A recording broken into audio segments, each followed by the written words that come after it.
आज खबर सत्य और सनातन की उस गाथा की है जिसका पताका सोमनाथ से लेकर विश्वनाथ तक लहरा रहा है।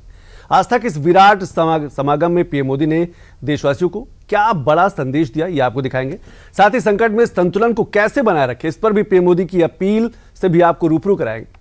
लेकिन खबर यूपी के चौमुखी विकास के लिए कैबिनेट की विस्तार की भी होगी, उत्तर प्रदेश के लाखों बिजली उपभोक्ताओं को मिलने वाली राहत की भी होगी और खबर यूपी में सोशल मीडिया के माध्यम से लव जिहाद के बड़े रैकेट के खुलासे के साथ साथ बंगाल के नए सीएम शुभेंदु अधिकारी के पीए हत्याकांड में आरोपियों की गिरफ्तारी से भी जुड़ी होगी। लेकिन शुरुआत करते हैं आस्था के ऐतिहासिक समागम से। बार बार हुए विध्वंस के बाद सोमनाथ मंदिर में नए युग की प्राण प्रतिष्ठा हुई थी। दरअसल वो सिर्फ एक धार्मिक अनुष्ठान ही नहीं था, बल्कि गुलामी की राख से उभरते भारत की आत्मविश्वास की उद्घोषणा भी मानी जाती है। आज ठीक 75 साल बाद उसी ऐतिहासिक क्षण की स्मृति में सोमनाथ अमृत महोत्सव का ये आयोजन और राष्ट्र चेतना के साथ पीएम मोदी और देशवासियों के साथ आस्था का ये समागम विरासत की मिसाल पेश कर रहा है।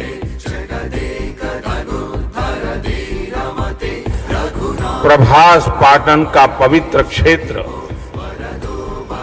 एक अद्भुत प्रभा से भरा हुआ है। महादेव का ये साक्षात्कार, ये सौंदर्य, धरती और आसमान से हुई पुष्प वर्षा,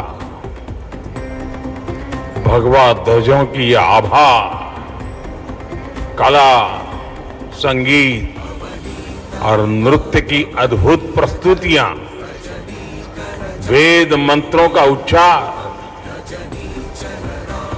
गर्भगृह में हो रहा शिव पंचाक्षरी का अखंड पाठ, सबके साथ साथ सागर की लहरों का जयघोष। ऐसा लग रहा है जैसे ये सृष्टि एक साथ बोल रही है,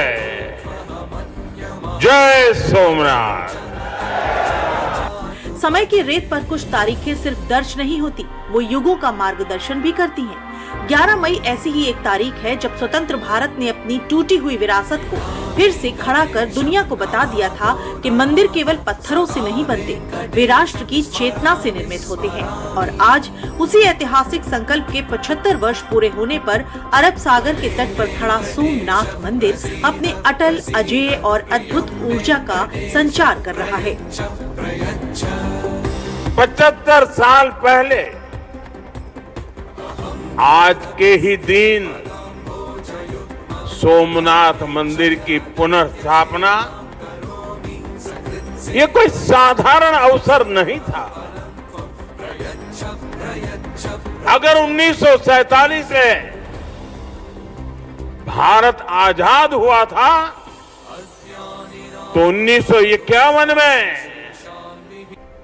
सोमनाथ की प्राण प्रतिष्ठा ने भारत की स्वतंत्र चेतना का उद्घोष किया था।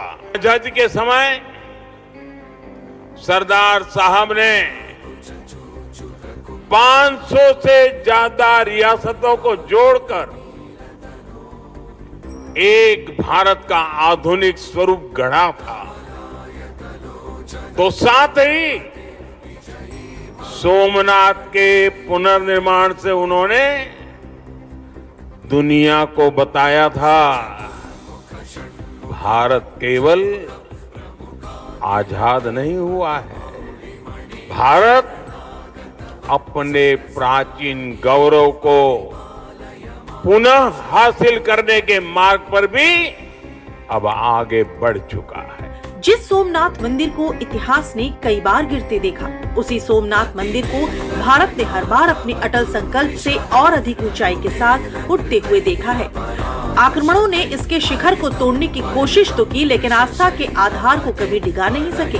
अब एक नजर इस ऐतिहासिक विरासत के निर्माण की कहानी पर भी डाल लेते हैं। 13 नवंबर 1947 को सरदार वल्लभ भाई पटेल ने मंदिर के पुनर्निर्माण का आदेश दिया। 15 दिसंबर 1950 को सरदार वल्लभ भाई पटेल का निधन हो गया। उनके बाद सोमनाथ मंदिर बनाने की जिम्मेदारी प्रसिद्ध लेखक, स्वतंत्रता सेनानी और तत्कालीन मंत्री के.एम. मुंशी को दी गई। मई 1950 में आधारशिला रखी गई। सिर्फ 5-6 महीनों में काम पूरा हो गया। ये मंदिर पूरी तरह जनता के चंदे से लगभग 25 लाख रुपए तक इकट्ठा हुए बनाया गया था। इसमें एक भी सरकारी पैसा नहीं लगा था। मंदिर का निर्माण मई 1951 तक पूरा हुआ। 11 मई 1951 को भारत के प्रथम राष्ट्रपति डॉक्टर राजेंद्र प्रसाद ने प्राण प्रतिष्ठा ज्योतिर्लिंग की स्थापना की। मंदिर को प्रभाशंकर सोमपुरा ने डिजाइन किया था। सोमनाथ मंदिर को 17 बार लूटा गया, 7 बार हमले का प्रमाण मिला। 75 वर्ष बाद सोमनाथ अमृत महोत्सव के रूप में विरासत की गौरव गाथा एक बार फिर दुनिया देख रही है। खास बात यह है कि सोमनाथ मंदिर केवल भारत के 12 ज्योतिर्लिंगों में पहला ही नहीं, ये भारतीय सभ्यता की अदम्य शक्ति का साक्षात प्रतीक भी है। ये मंदिर बताता है कि विरासत को ध्वस्त किया जा सकता है, पर उसकी आत्मा को पराजित नहीं किया जा सकता। अब आपको इस मंदिर की खासियत भी बताते हैं। सोमनाथ मंदिर का पुनर्निर्माण 1951 में हुआ।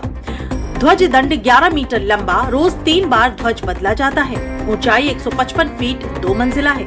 1666 सोने से जड़े हुए छोटे कलश। मंदिर बलुआ पत्थर से बना है। मंदिर के कलश का वजन 10 टन है और खासियत, मंदिर में लोहे का इस्तेमाल नहीं हुआ है। 11 मई आस्था के इस विराट संकल्प को सिद्ध करने के साथ साथ भारत के आस्था के साथ साथ तकनीकी कारण से भी बेहद खास माना जाता है। पीएम मोदी ने 11 मई की तकनीकी उपलब्धि की कहानी भी बयां की, जब दुनिया ने भारत की शक्ति के प्रदर्शन को देखा था। आज का दिन एक और वजह से भी विशेष है। 11 मई 1998 यानी आज के ही दिन देश ने पोखरण में परमाणु परीक्षण किया था। वैज्ञानिकों ने भारत के सामर्थ्य को, भारत की क्षमता को वैज्ञानिकों ने दुनिया के सामने रखा। दुनिया में तूफान आ गया। भारत, उसकी ये हैसियत, कौन होता है भारत जो परमाणु परीक्षण करे, और दुनिया की आंखें लाल हो गई।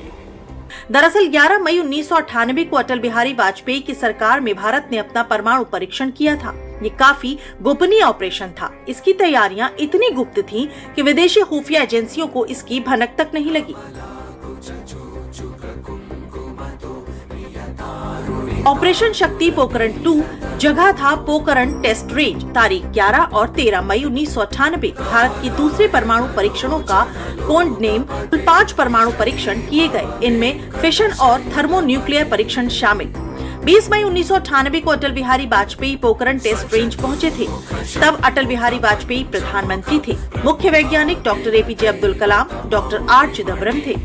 भारत परमाणु शक्ति संपन्न देशों में शामिल हुआ। 11 मई को नेशनल टेक्नोलॉजी डे भी घोषित किया गया। शक्ति का प्रमाण साहस के साथ देना भारत की हमेशा से ये कहानी रही है। एक तरफ सोमनाथ मंदिर का अमृत महोत्सव आस्था से अटूट संकल्प की याद दिला रहा है, तो दूसरी तरफ 11 मई की ये तारीख भारत की क्षमता से रूबरू होने वाला दिन भी साबित कर रहा है। 11 मई के बाद दुनिया हम पर टूट पड़ी थी। 11 मई को वैज्ञानिकों ने अपना काम कर लिया था, लेकिन 13 मई को फिर 2 और परमाणु परीक्षण हुए। उससे दुनिया को पता चला था कि भारत की राजनीति की इच्छा शक्ति कितनी अटल है। कोई ताकत भारत को झुका नहीं सकती, दबाव में नहीं ला सकती। साथियों, देश ने पोखरण परमाणु परीक्षण को ऑपरेशन शक्ति नाम दिया था, क्योंकि शिव के साथ शक्ति की आराधना, ये हमारी परंपरा रही। आपको याद होगा जब देश का मिशन चंद्रयान सफल हुआ था, तब चंद्रमा पर जहां भारत का रोवर लैंड हुआ, उस जगह का नाम भी हमने शिव शक्ति पॉइंट रखा है, क्योंकि हमारी आस्था में चंद्रमा शिव से जुड़ा है और शिव शक्ति से जुड़े हैं। भारत की कहानी में अटूट संकल्प है, जिसमें शिखर टूट सकते हैं लेकिन श्रद्धा कभी नहीं, दीवारें गिर सकती हैं लेकिन संस्कृति कभी नहीं, समय बदल सकता है लेकिन भारत की आत्मा कभी नहीं। 75 वर्षों का ये अमृत उत्सव केवल एक मंदिर का समारोह नहीं, बल्कि उस सनातन सत्य का उत्सव भी है जिसमें आस्था अमर है, संस्कृति अजेय है और भारत अनंत है।